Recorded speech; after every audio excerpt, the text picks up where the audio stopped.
khô phê la cùng lên đi ren cái này đón lâu mô cái đi về kha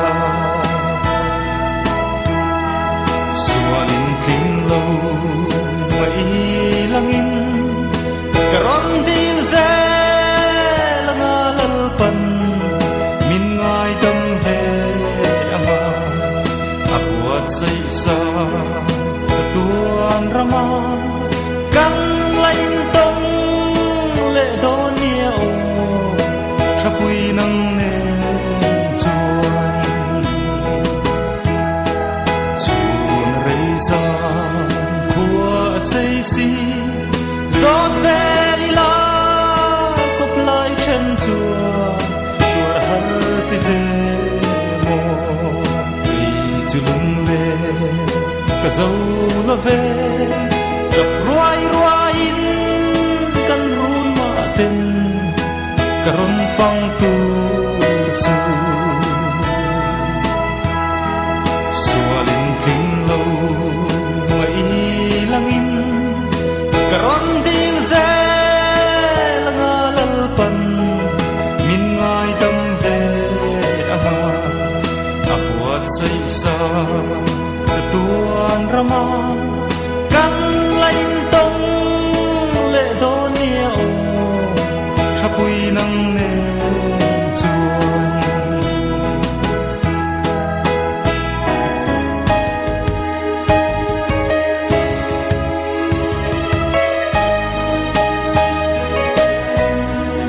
còn mangan bua nang kapom che hayang changin si lâu ô không nghe mò iom tua ri har kher mang nghe lung run izun ngai re hiam cây rong pham ol ô mang nghe xua lên kinh lâu mấy lăng in karon din ze